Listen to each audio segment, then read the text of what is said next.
Hi, I'm Ben and you're watching Batarang to the Butt. And if you've been following my stuff for a while now, then you'll know that I'm not much of an anime guy. I've seen a few, but I would still consider myself to be a beginner.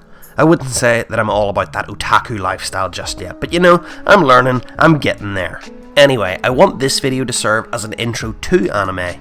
And so, I guess I'll start by asking, what is anime? Well, anime is a Japanese term for animation. However, outside of Japan and in English, anime refers specifically to animation produced in Japan. So yeah, it's Japanese animation. And by that definition, the earliest anime is Katsudo Shashin, this 3-second long clip by an unfortunately unknown creator. The film was actually discovered in a collection of films and projectors in 2005. However, the reel itself is believed to predate 1912. So this footage is over a century old. People have speculated that it was produced as an example to be used with projectors. Therefore, only wealthy families would have had access to this film. Since then, there has obviously been leaps and bounds in terms of what animators are capable of. Compared to Western animation, anime production generally, but not always, focuses less on movement and more on the detail of settings and use of camera effects, such as panning, zooming, and angled shots.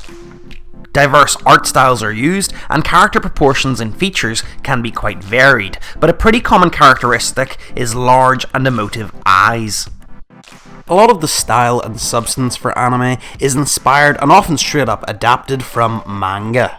Now, manga refers to Japanese comics, and a lot of notable anime started life as a manga series, such as Dragon Ball, Naruto, One Piece, and One Punch Man. One of the most popular genres of anime and manga is shonen, which refers to entries that are specifically aimed at a young male audience. But that's not to say that anime is a male-dominated medium. Studio Ghibli are an anime studio that regularly go out of their way to feature young female protagonists.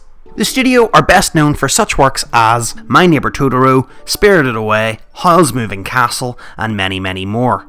They are celebrated for the high quality of filmmaking and the artistry involved. Over the decades, Ghibli's films have won both critical and popular praise. The studio was formed in 1985 by directors Hayao Miyazaki, Isao Takahata, and producer Toshio Suzuki. And you'll have to forgive me if I've butchered the pronunciation of those names. The name Ghibli was chosen by Miyazaki based on the Libyan Arabic name for hot desert wind. The idea being that the studio would blow a new wind through the anime industry. And boy did they! 5 of the studio's films are among the 10 highest grossing anime feature films made in Japan. It's a bit of an oversimplification, but it's not a stretch to say that Ghibli is Japan's Disney. Then in 1988, another anime studio, Tokyo Movie Shinsha, debuted Akira, a film that is now largely credited with popularising anime in the Western world during the early 1990s. And for good reason. Akira is a neo-noir dystopian sci-fi film. Its intricate futuristic cityscapes and its evocative tale of telepathic power inspired a generation of works to come, including a Kanye West music video and Stranger Things to name just a few.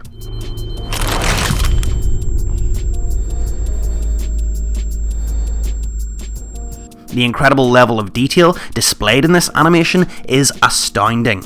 It set an incredibly high watermark. If you're not familiar with the film, then there is a high chance that you're at least familiar with this iconic shot from it, known as the Akira slide. This shot has since been widely referenced and homaged in many works of animation, film, and television.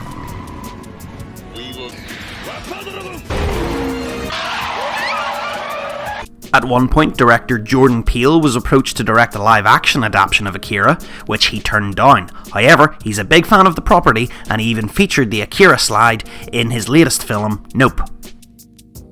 Anime was further popularised thanks to TV shows such as Pokemon, Sailor Moon, and Dragon Ball Z. Plenty of anime are family-friendly, but there are also plenty that are not. The unconventional nature of the medium means that it has been widely accepted in Japan by people of all ages, not just the kids. One of the main reasons why anime has stood the test of time and grown in popularity across the world is due to its unique ability to grow with its viewers. Several anime series have gone on for decades and as a result have over 1,000 episodes. Some anime franchises have become so sprawling that they feature movies, spin-offs, and sometimes even remakes of particular story arcs. This all means that it can be quite hard to know where to jump in. The long-running narratives mean that a lot of shows seem pretty inaccessible, and this is a fair point. However, the flip side of that means that if you are invested in these franchises, and if you have followed them for a long time, then you get the absolute pleasure of watching your favourite characters grow and develop. You get to see their families and friend groups grow and branch out. You get to see Goku reach a brand new impossible power level every couple of years.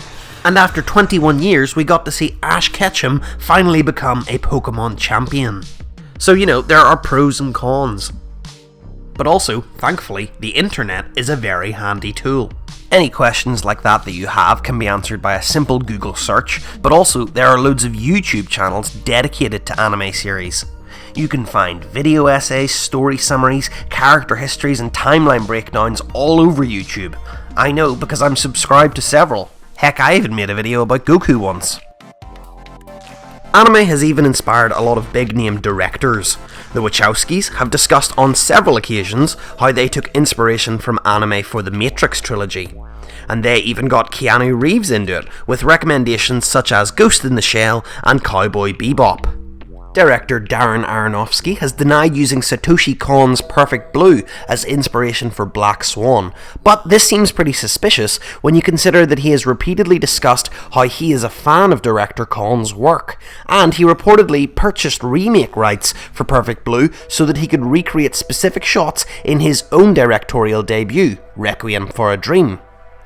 In Black Swan, Aronofsky not only uses mirrors in a manner similar to Kon, but he also details how the pressures of the entertainment industry ravages the body and the mind of a woman at the centre of his story, which Perfect Blue did just over a decade earlier.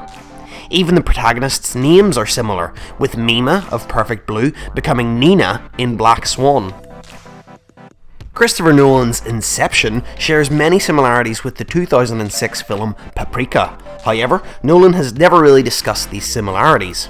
Inception was released in 2010, but Nolan had actually presented a treatment to Warner Brothers about dream stealers in 2002, before shelving it to work on other projects. So this one is a bit harder to pin down as plagiarism.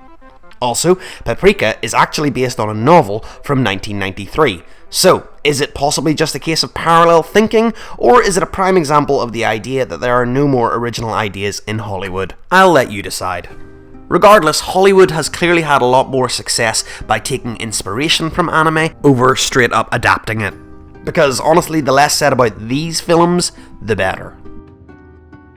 But now, to summarise and conclude, anime is such an incredibly varied medium that I think everyone should give it a go. I genuinely believe that there is something for everyone. There is no denying that some anime can be weird, and especially some anime fans, but I think if you're going to dismiss a whole medium because of things like that, then you're kind of an idiot. There you go, that's my anime video. It's something a bit different for me, but I've been on a real anime kick recently, and I hope you enjoyed it. If you did, do the usual stuff. Leave a like the Facebook page, and of course, leave a comment telling me what your favourite anime is, because I could do with some recommendations. Cheers, thanks for watching.